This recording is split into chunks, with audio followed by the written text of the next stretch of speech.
And my name is Saeed. I work at Qatar National Library and also part of the Arab Youth Climate Movement Qatar. And I'm very delighted to welcome you all to our new season of Earth Talk series. And today we have a very special speaker, and we're going to talk on a very, very important topic that we often ignore and we often do not talk in much needed attention that we need to do so. But here we are, and we will try our best, to maintain this conversation, to keep the conversation alive as much as possible. And we're going to join hands with the organization Regenerative Soils as well, and to make sure that the people get the information that they needed. And today we have a very special guest, Professor Walter Jehne. He is a soil microbiologist, climate scientist, and innovation strategist. And he's an internationally recognized soil microbiologist and innovation strategist. He has immense field and research experience in soils, grasslands, agriculture, and forests at local, national, and international level. Walter's specialization is the role of soil microbes, a symbiotic process in the ecology of diseases, plant health, nutrient and waste cycling, soil pedogenesis, and the regeneration of biosystems. Decades of research have made him expert in the plant root ecology, mycorrhizal fungi, glamoline, and soil carbon formation. He has also worked on biology's enormous influences in hydrological cycles, weather patterns, regional and global cooling, cloud formation, and rain precipitation. Recent work has focused on commercializing leading bio-innovations, which will urgently help restore agroecosystems and urban agriculture and ecologies. Cool. Walter is determined to advance the practical verification and application and extension of these innovations, including for cities and the supply chains, to sustain the current 8 billion and projected 10 billion people by mid-century. And before I hand it over to Professor Walter, I would request everyone to mute yourself, and we will have a Q&A session. And you can post your questions in the meantime, and we'll have a decent 20-minute session for discussion. And please mark your questions, keep it with you, and we'll discuss later. And Professor Walter will talk for 40 minutes, and beyond all the politics of climate change and emission reduction, here we have Professor Walter Jehne, who will talk about some really creative and ingenious solutions that can really address the climate crisis that we are in. Professor Walter, the floor is yours. Look, thank you very much, and welcome everybody, and greetings. It's nice to be back in Doha, and even if it's only virtually at the moment, but we'll have a chance to meet again. Actually, I was fortunate enough 2018 to visit, and basically had really interesting discussions with your leaders about the options for rehydrating, regenerating, and then in a sense cooling Doha, but also the whole of Qatar. And that's what I wanted to talk about today. It's really this whole question, because we're coming to a head now. How do we actually safely and naturally cool the climate? We've been talking for 50 years about CO2 since Charles Keeling showed us that CO2 was growing abnormally. And we've all been focused so much on CO2 and its component of the greenhouse effect. And that represents about 4% of the global heat dynamics. 95% of the global heat dynamics for the last 4 billion years has actually been driven by water. These hydrological processes that actually drive the heat balances, the warming, the cooling of the planet, including a big part of the greenhouse effect. And so what we're really trying to do is open it up, whereas in a sense we've spent 50 years focused on carbon, CO2, and emission reductions, and of course even can we draw it down. But basically we've limited ourselves because 95% of that heat dynamics of this planet is driven by hydrology. And the question is, can we actually safely and naturally use hydrology and its force multiplier capacity to safely cool the climate and cool regions? And we must do that because basically we're now very much running out of time. We really need in the next 10 years to initiate and address these problems, because if not, we really risk the danger of dangerous hydrological extremes impacting regions, whether it be floods, cyclones, droughts, aridification, wildfires, sea levels rises. See, they're all hydrological, they're all water. It's water that gives life, but it's also water that kills. And so it's really managing these hydrological drivers of our climate and also the hydrological consequences of our mismanagement of the climate. So really that's what I wanted this discussion to focus on, and in a sense take the climate debate outside of just the carbon, the CO2, the emission reductions debate, and then ask the question, can we naturally and safely cool the planet? And the very, very good news is, of course, that yes, we can, just like nature did. And so now the challenge, the opportunity, the imperative is, how do we do that? You know, what is it that we need to understand, and how do we need to empower ourselves so that we can practically do that rapidly within this next decade? And of course, we've got to do that because we're facing some critical imperatives. Now, it's not just climate extremes and their impact, but we also are facing enormous challenges now with food security, water and food security. There'll be 10 billion of us on the planet by 2050. And of course, it's this question of how do we find the water, the food, to keep them all, in a sense, nutritionally healthy, fed, and of course, stable societies. So, you know, that all is another fundamental ecological crisis connected to climate, but in a sense, it's really something we must address. At the same time, we've got actually very dangerous situations arising, particularly in the Middle East, particularly in tropical areas, with humid health stresses, where basically in summer, you are getting very high temperatures, very high humidities, heat stresses as a consequence. And this is becoming now dangerously difficult for humans to survive in. You know, it's transcending our physiological limits to cool ourselves. And so we have enormous risk from health stresses associated with that. So that's another area that we have to look at. We also have now COVID, and of course, having to adapt to a post-COVID ecology, economy, future.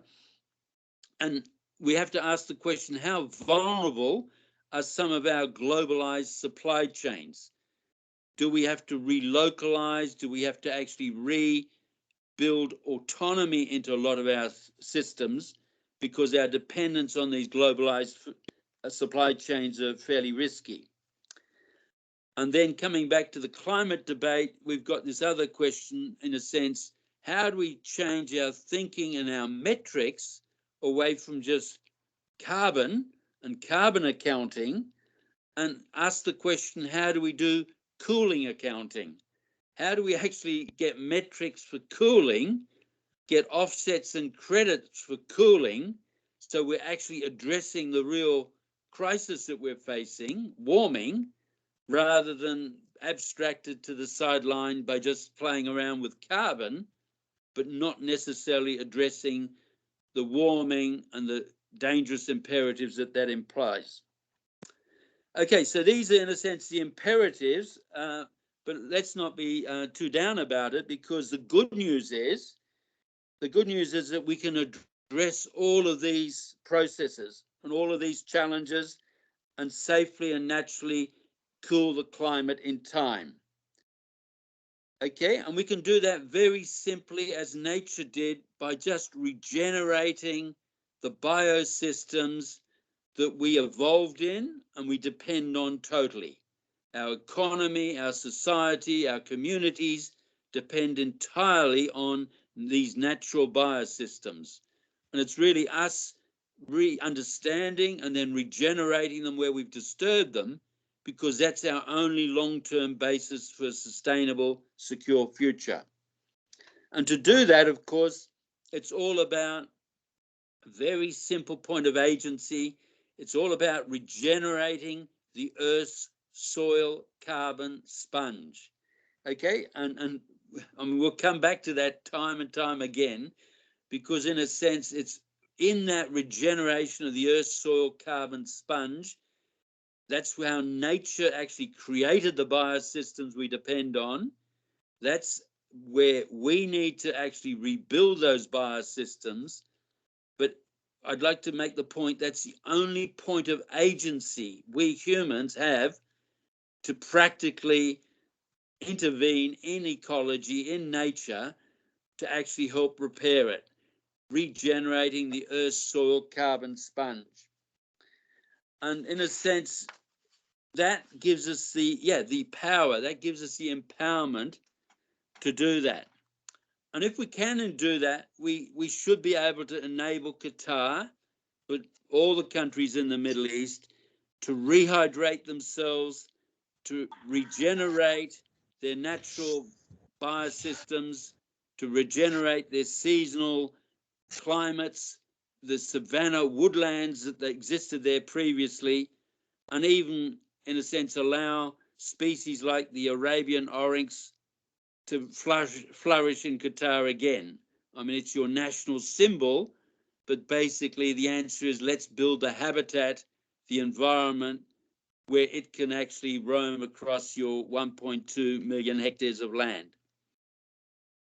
So the question becomes, how can we do this? You know, how can we actually regenerate the Earth, regenerate these biosystems, and through that cool the climate? And so it's very simple. We sort of ask the question, how did nature do it? What have we done to possibly have impeded that natural process? And that then tells us what do we need to do to regenerate and restore it. And of course, we go back 10,000 years ago, you know, after the Ice Age, last Ice Age, and in a sense, nature very rapidly used these processes to revegetate most of the 14 billion hectares of land on this planet. Okay, so that 10,000 years ago, the whole Earth's land systems, whether it's the Sahara Desert, Australia, Middle East, it was all vegetated. Different biomes, different levels of aridity, but it was still all vegetated. And it's over the last 8,000 years, it's our impact on that vegetation that has actually created 5 billion hectares of man-made desert and wasteland on that planet. It's about 40% of the area of Earth is now UNEP figures, desert and wasteland. And of course, we've done that again by oxidizing the soil carbon sponge. You see, that was a key point of agency. That's a key crucible of life. It's actually the carbon sponge, the carbon in our soils that were critical, because it's that carbon that is actually the basis of biosystems. Well, by oxidizing it, of course, we've increased its carbon dioxide in the atmosphere. And so the increase in CO2, sure, it comes partly from fossil fuel use, but most of it is there from the oxidation of our landscapes. And this oxidation of soils, of carbon in our soils, has actually systemically aridified 5 billion hectares of this planet. Australia, North Africa, the Fertile Crescent, the Middle East, Qatar. All those areas on this planet where we see deserts now were vegetated, but all of them have lost the carbon from their soil, and in doing so has lost the hydrology. Because when we oxidize carbon from the soils, we basically collapse its soil structure. And of course, with that, we completely degrade its capacity to infiltrate, retain, and make available water. And of course, when we lose that capacity of soils to infiltrate, retain, make available water, we lose protective plant covers. And so then we become very, very vulnerable to erosion and desertification. And so we have in that understanding the reason why we have created these deserts, how we have created these deserts. And of course, in that understanding, we can now say, look, how do we reverse this? How do we, just as nature did, revegetate and rehydrate these landscapes? And basically, by using this understanding, how do we actually do this practically, profitably, and obviously, hopefully in time? But the good news is, yes, we can. And of course, this is my background as a soil microbiologist in Australia, working in agriculture, mining waste, but in the last 15 years, very much with innovative farmers. So I'm not a professor now. I work with innovative farmers through a little NGO called Regenerate Earth, which we actually formed after being in Doha in 2018, because this whole agenda had gone from healthy soils to this global Regenerate Earth imperative.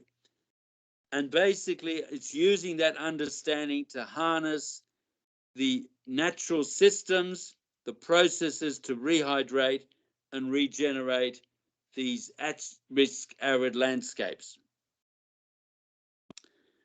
And of course, we've got the examples all around us. 95% of Australia's deserts, for example, are still seasonally green. They're still vegetated.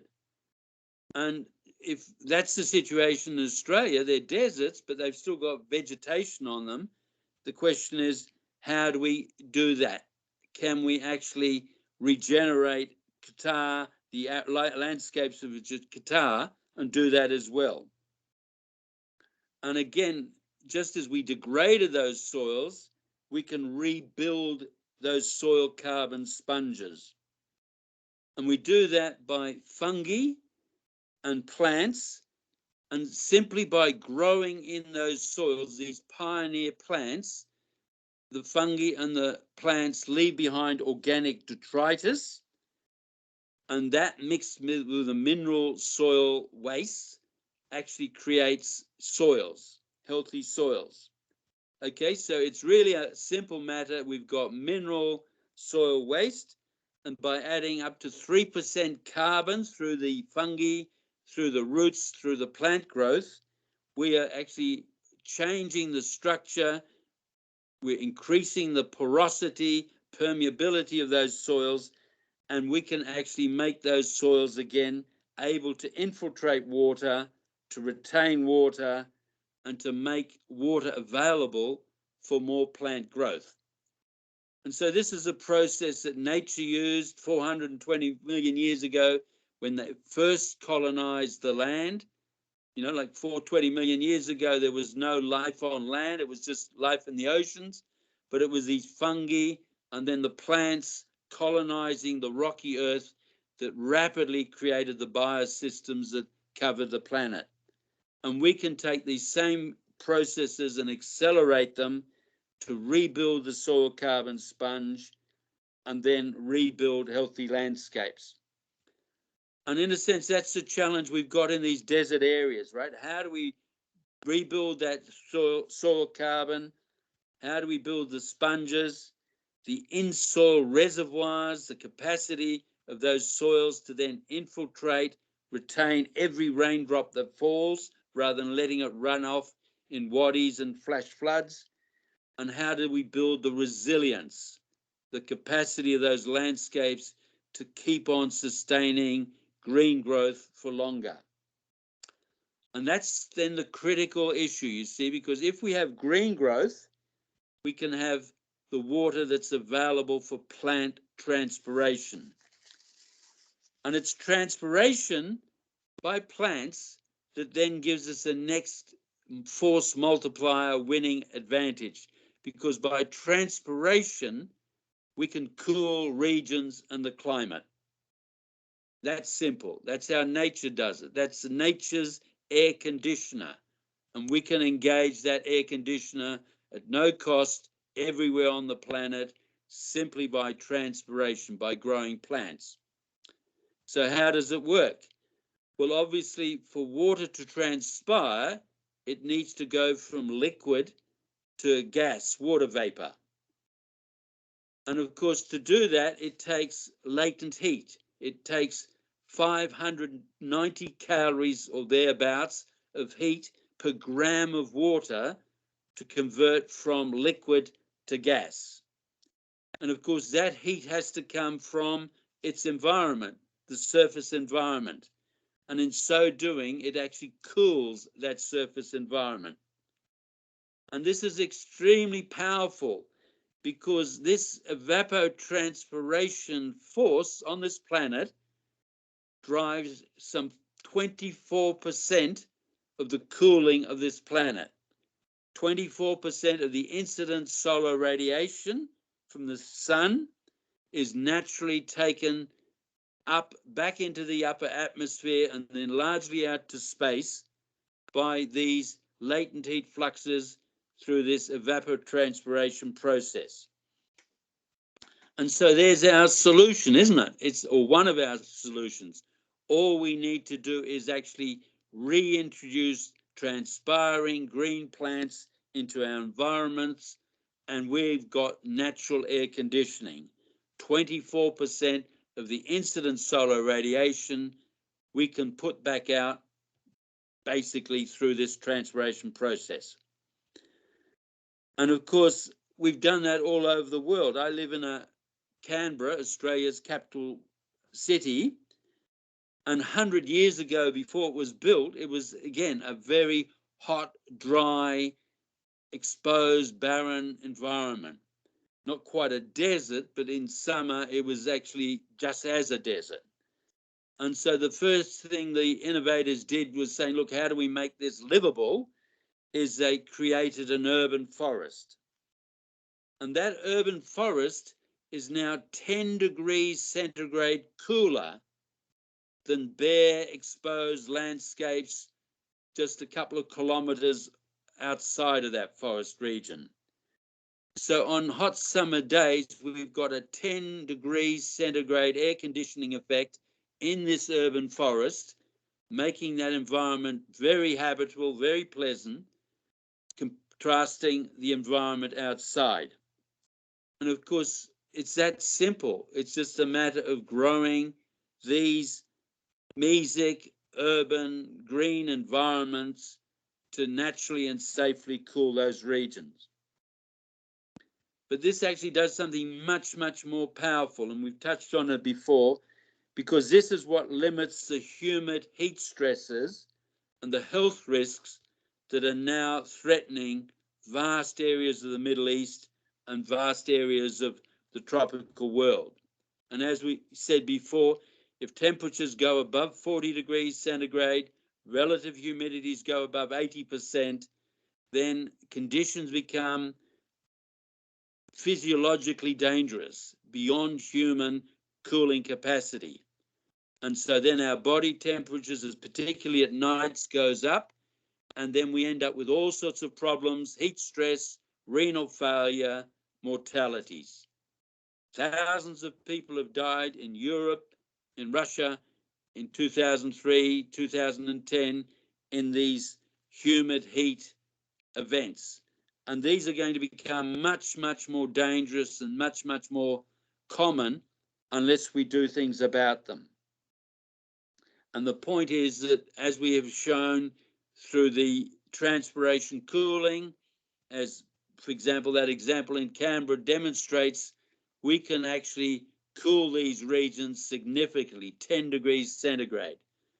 Our Centre for Environment and Population Health at the Australian National University, one of our leading institutions, has documented the significant lower heat stress, morbidity, health effects, but also the significant health savings for looking after people under these stress conditions. Okay, so basically we can use these natural hydrological cooling processes to actually rebuild healthy environments.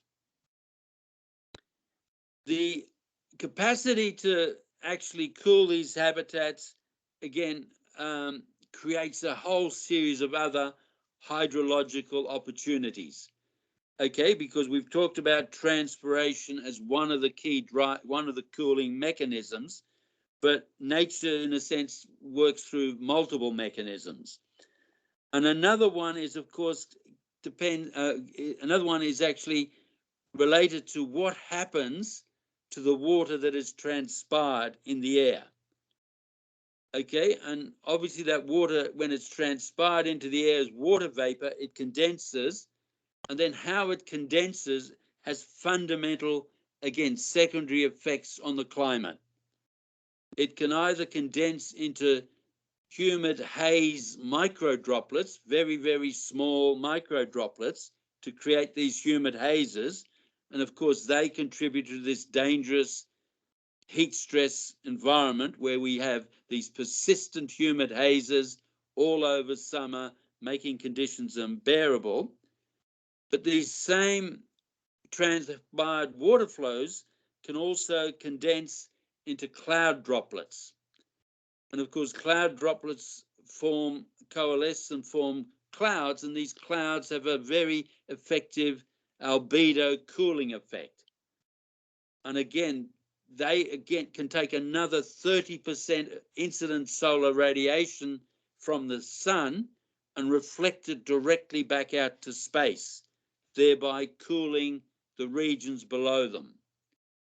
Okay, so we've got either a warming consequence or we've got a cooling consequence, depends what happens to the water in that atmosphere. Does it form warming hazes or does it form cooling clouds? And again, we have agency over this because which of those two it forms depends on nuclei. And of course, these are not radioactive nuclei. These are natural nuclei. These are cloud condensation nuclei. And if we have a lot of dust and a lot of pollutants, carbon pollutants going into the air, then these form hazes because these very small clay particles, carbon, aerosol, particulate particles will form these persistent pollutant hazes.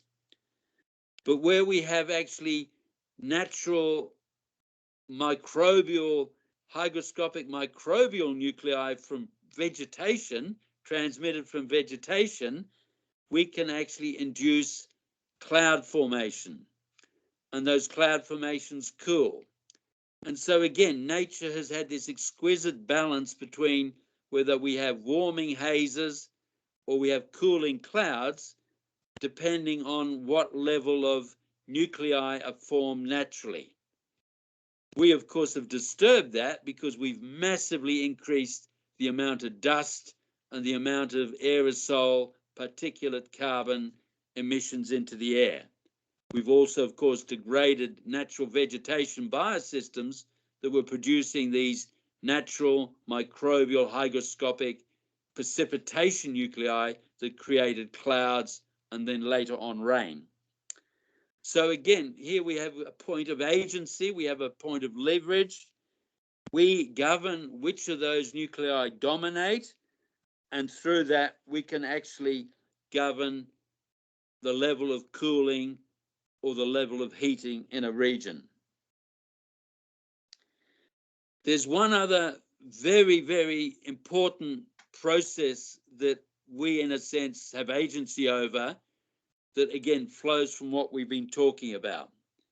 Because if we have the sponge and if we have in-soil reservoirs holding water, and if they can maintain green plant covers over our land surface for 365 days of the year, we end up with shaded, moist, cooler soils.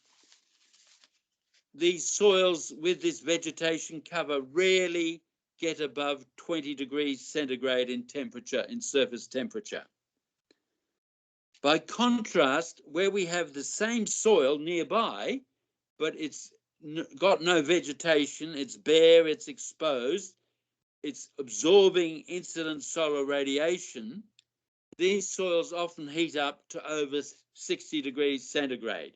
And I'm sure in Qatar, you know that when you go out on summer on those bare soils, that it's hardly possible to walk on it with bare feet. 60 degrees centigrade. And this difference in soil temperature, we can feel in our feet, but also has profound effects on our climate. And this is completely unrecognized, although physics makes it crystal clear. Because the amount of heat that's re-radiated from a surface is dependent on its temperature. It's simple physics, Stefan Boltzmann's black-body radiator physics.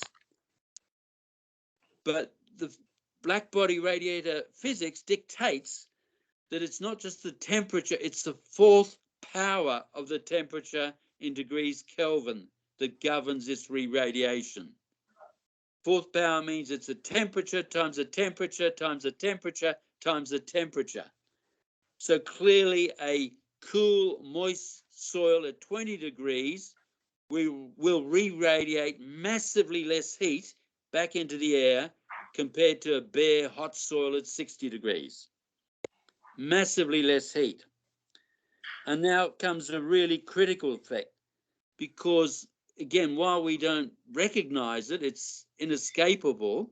The Earth's greenhouse effect is actually governed by two factors. The first factor is the amount of re-radiation being emitted by the land. And the second factor, of course, is the concentration of greenhouse gases that can absorb that re-radiated emission. Most of those, 80% of that is water vapor, 11% is CO2, 9% is methane and nitrous oxide. But really what we've more or less agreed on, established, is that actually if we can turn down the amount of heat re-radiated by keeping soils cooler and protected and vegetated, we can effectively turn down the greenhouse effect very rapidly, irrespective of how many greenhouse gases in the air. Okay, because it is impossible for these greenhouse gases to absorb re-radiated heat that hasn't been emitted.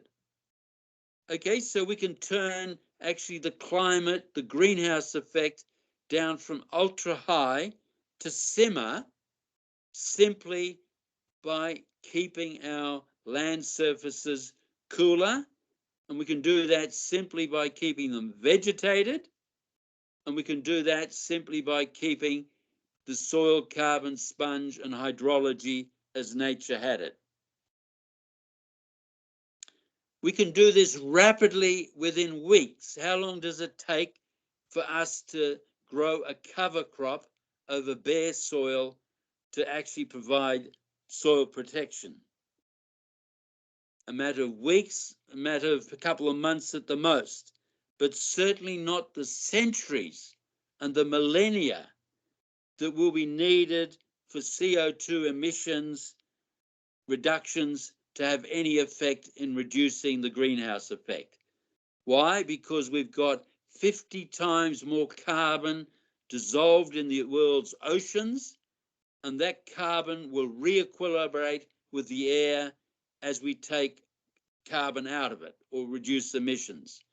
So it will take centuries or millennia for carbon emission reductions to actually directly affect the climate. Contrasting that with, of course, our capacity to turn down re-radiation and thereby turn down the greenhouse effect. Okay, so that this is quite absolutely physically factual, no question, no dispute in the science, but we've never brought these cooling, these natural hydrological cooling options into our climate debate. But we have less than 10 years to effect change in that climate debate. And so it's time that we started looking at these natural, safe hydrological cooling options. And collectively, these options now give us our last chance to avoid and limit the dangerous hydrological extremes we mentioned earlier, you know, the floods, the cyclones, the hurricanes, the aridification, the wildfires that are impacting communities, economies, and our future. The other unique thing about these natural cooling options is, in a sense, they give us agency and autonomy. We can do this individually through grassroots actions everywhere, anytime. We don't need to wait for international consensus or some agreement globally. This action is something that empowers us locally just to cool our local region. And just as Canberra said, okay, we can make ourselves 10 degrees centigrade cooler by building an urban forest, every region, every community in the planet can take direct action and actually build resilience, build their sponge, and naturally and safely cool their habitats. The other powerful point is that these local grassroots actions, of course, are all beneficial and profitable. It's about regenerating the sponge, the natural hydrology, the biosystems, the water and food security, and our futures, and our safe futures. And of course, all of these are just delivering benefits after benefits. In fact, we can address each of the 17 United Nations Sustainability Development Goals through this land regeneration. Many of them, we have no other option but to use these processes.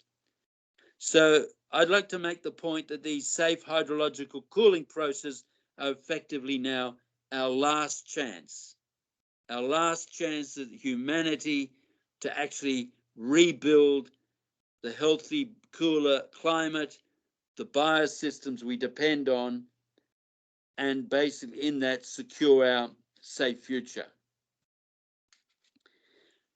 These natural cooling processes, of course, totally compatible with what the world has been talking about, emission reductions, carbon drawdown. So we're not saying no to those at all. All we're saying is that carbon that we need to draw down, we've got to use it to rebuild the Earth's soil carbon sponge. We've got to use it to rebuild the hydrology. We've got to use it to rebuild the cooling as nature did, because that's really our only way that we're going to secure our safe future. So we mustn't get just trapped at virtual carbon accounting, political fixes, because the bottom line is that carbon actually delivering outcomes on the ground by rehydrating landscapes, by cooling landscapes? There's another beautiful consequence of this, and this is really quite beautiful when we look at it, because nature, by doing this, she has synergies, right? She creates one thing and there's a whole multiplier series of benefits. Because by regenerating our soils and rebuilding these hydrological processes, we can also restore our rainfalls and our monsoons. Like Australia, Qatar, the Persian Gulf, they used to have monsoons up to about 6,000 years ago. These, of course, have disappeared since, partly because our land clearing, our land degradation, because as we do that, and as we've already just explained, we massively increase the re-radiation of heat from those land surfaces. And that heat basically creates high pressure heat domes over those areas. And of course, those high pressure heat domes, again, simple physics, block and prevent the inflow of cool, moist, low pressure air from marine environments. Okay, so basically it's impossible for low pressure air to flow into and muscle out high pressure air. The flows go the other way. And so by doing that, we have basically blocked our monsoons. And so whereas Australia used to have a monsoon that went right into inland Australia, maintained a green savanna rangelands throughout Central Australia, we now only get those monsoons in the very northern part of Australia. And the same thing, basically, Oman used to have monsoonal rainfalls. The Middle East had monsoonal rainfalls. You had savanna vegetation sustained by those savanna rainfalls, but it's really the desertification, the higher re-radiation of heat from those lands that is now blocking those. And if we can rebuild the sponge, if we can rebuild green vegetated soil cover and reduce that re-radiation in time, we can actually hopefully say, can we restore these monsoonal inflows? Now, obviously that takes time. Obviously that has to be done at scale, but there's nothing in physics that says that it can't be done. Australia's First Nation peoples know of this, and in fact, they have stormwater dreaming. You know, they have really that understanding of these heat dynamics, and through their stormwater dreaming as saying, well, what is it that we can do to bring it back? And in a sense, this message of regenerating the soil carbon sponge, rehydrating our landscapes, gives us again the opportunity, the power to bring back these monsoonal airflows. And of course, with those monsoon comes life, comes food, comes biosystems, comes, in a sense, social stability and futures. Walter, you have 1 minute. And then so the 40's up. Okay, yep, very good. Okay, so basically, we can detail the physics and go into greater detail on all of this. But what we're really trying to say is really that, yes, we have agency. You know, we can actually do this. There's no downside, no risk. There's nothing to lose. This is all natural. The benefits are existential in our well-being, health, capacity to meet the UN sustainable goals, our stability in the future. And really the powerful and really positive message we want to leave you with is that, yes, we are responsible for the climate mess we're in, the deserts we've created, but by understanding these natural processes, we also can make ourselves response able. We can empower ourselves, and we can do that globally all over the world. But we are running out of time. We really have got a decade to do it in, and really we now have to grab that challenge and just simply do it. So thank you very much. Thank you, Walter. Thank you very much. That was a fascinating lecture. And if you have any questions, if you want to ask questions directly to Professor Walter, please raise your hand, and so we'll come one by one. Until then, I have a very quick question, like two questions. One, the soil sponge, you mentioned that it's not gonna take really long time to absorb carbon dioxide. Like, you know, it's gonna be in a very short period of time, the carbon dioxide will be sucked in. And yeah, I'll ask a follow-up question later. Yeah, look, definitely. And we haven't got into that process of how far this is regenerative agriculture, soil carbon. But look, nature can do 50 tons per hectare per annum carbon drawdown. But our innovative farmers, they're doing 10 tons carbon per hectare per annum drawdown into the sponge. Our current industrial agriculture, because it's all oxidative, is mostly losing 5 to 10 tons of carbon per hectare per annum through its oxidative processes. So really, the answer is yes, as in nature, we can rebuild soil carbon. We do that very simply by just growing plants, but then ensuring that the carbon that the plant is fixed by photosynthesis isn't oxidized back to CO2, but is used by microbes and converted into stable soil carbon. And that's the question of managing the soil microbial ecology. And that's, in a sense, what this whole regenerative farming revolution that's going on around the world is all about. How do we grow crops more ecologically, converting more of that biomass into stable soil carbon?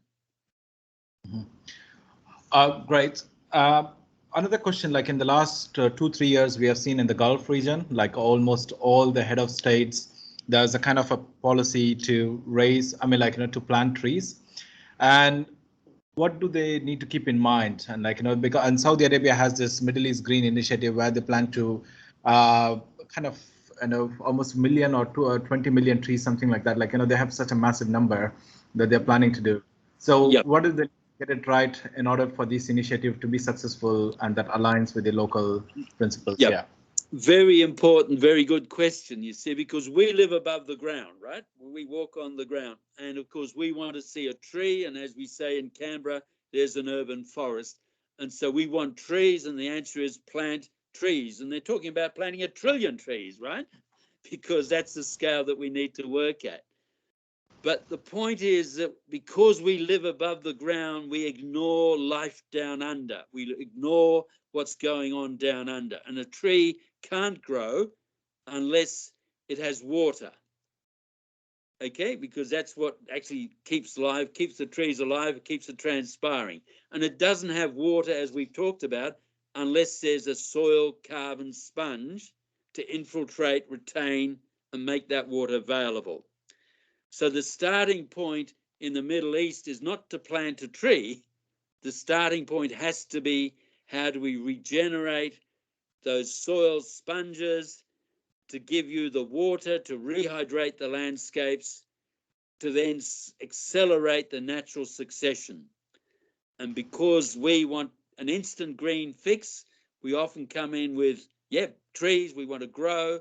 Of course, we irrigate them initially, but the minute we stop irrigation, because they haven't developed their sponge, they haven't developed that natural hydrology, 99% of them die. Okay, so yes, we've got to grow trees, but we've got to start, as in nature, with building the sponge, the hydrology, the microbial ecology of those soils to allow those trees to survive. Great. We have a question from Aspa. You can unmute and you can ask your question. Hi, thank you for organizing this amazing talk. I'm very happy to be a part of it. I agree with everything that you say. One comment is, as a microbial ecologist myself, why is it that you're talking only about the fungal plant association, which I think you remedied right now, answering the first question. You talked about microbial ecology. And then my question is that, we need to do that. We need to increase the plant cover. Everything that you said is extremely accurate. But how do we do that in the scales that that these processes need to happen? We're not talking about, a 1 meter by 1 meter plot. We're talking about the 40% of the surface of Earth. So practically, how do you envision this, happening? And thank you again. No, look, thank you again. And look, you are absolutely right. I mean, I mentioned fungi because basically, that's one of the key components. But look, soil microbiology, it's got billions and billions of organisms.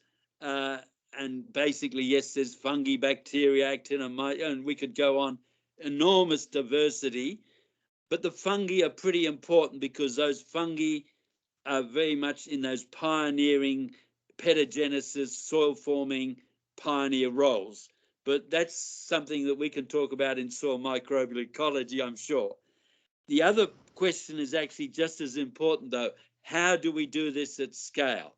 And you are absolutely right. I mean, we've done the calculations. We basically need to turn 10% of the basically wasteland that we've created back into productive green biosystems, right?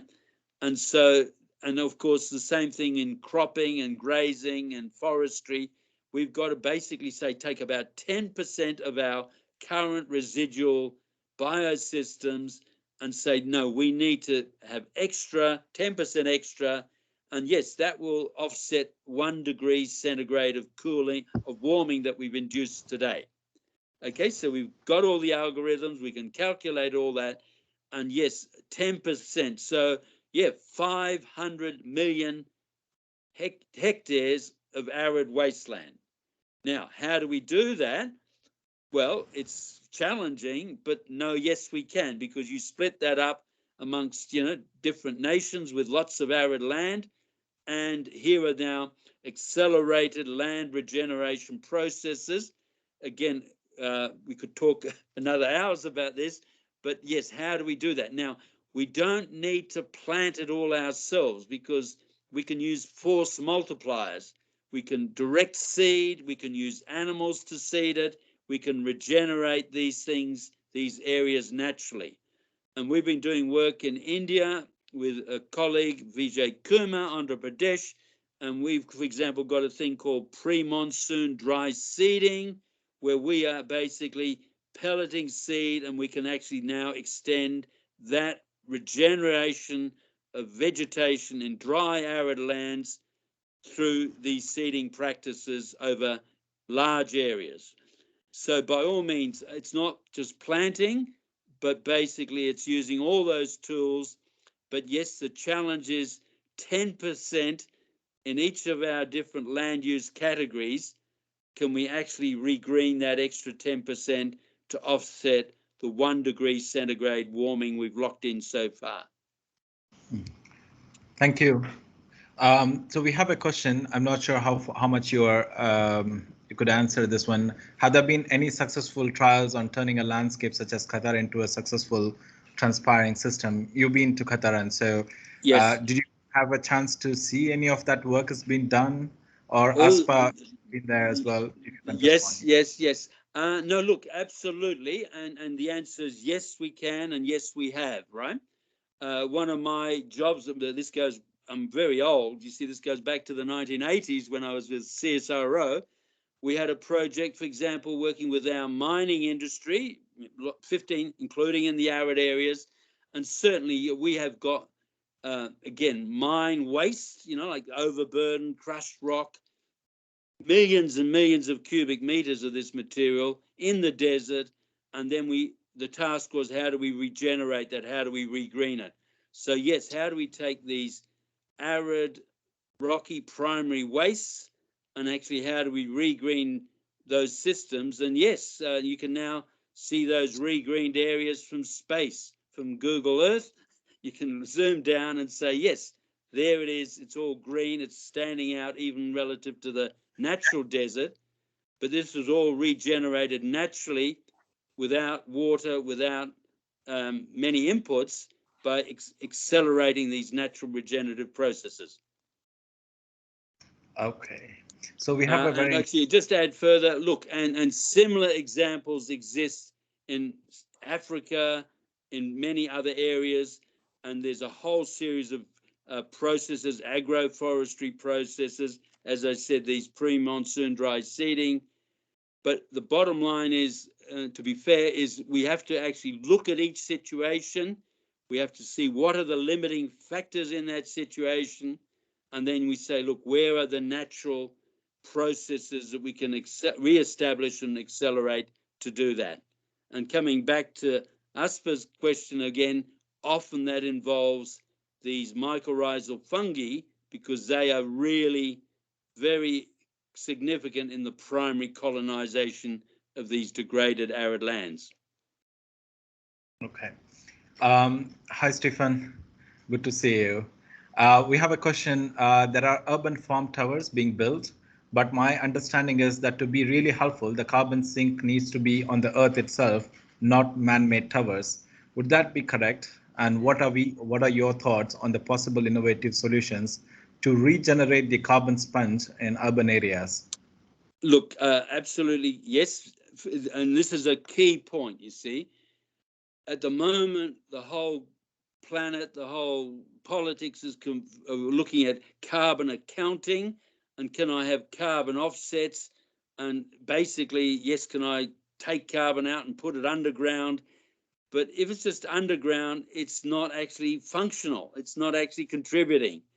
And it's only the carbon that you put back into the soil to rebuild the structure of the soil, to rebuild the hydrology of the soil, that gives you the force multiplier through the hydrology to rebuild biosystems and to cool the planet. Okay, so basically, yes, that carbon has to go into the soil, otherwise we're deluding ourselves. We're basically, cheating ourselves. As far as how to do it in urban areas, look, it's very much like everywhere else. You just say, look, every nature strip, every parkland, every square area, you can just grow a tree. That tree gives you shade. That tree will colonize the soil, help infiltration of water. And so really it's almost like, guerrilla forestry, right? You're just basically growing trees. And you can do that everywhere. We mentioned the point that we need to do this over 10% of the land surface, but every square meter contributes to that land surface. So basically, urban agriculture, people basically regrowing green, composting waste, rebuilding, area of green meter by meter. That's how nature created the planet, the biosystems. This is how we can regenerate it. Yeah. We have a question from Soumya. Soumya, could you unmute and talk to us? Be brief because we are running out of only 3 minutes. Yeah. So, thank you so much for the interesting presentation. So my question will be, do you have an idea about the impact of greening the desert? As I was following some scientific work around the cold areas and the impact of gardening on the glass. So if we green the deserts, what's the impact in the areas around, like the tropic areas? And thank you. Look, I mean, regreening the desert, obviously, yes, it will have edge effects, flow-on impacts, because once you green, as we've started talking, we'll have transpiration. Well, that water will go up, and of course, that water will condense. So we will extend hydrology, will extend moisture wider than just the area we've regenerated. As we've talked about, we can cool those areas. So basically, as in nature, we can actually then keep on extending more green. It keeps on extending.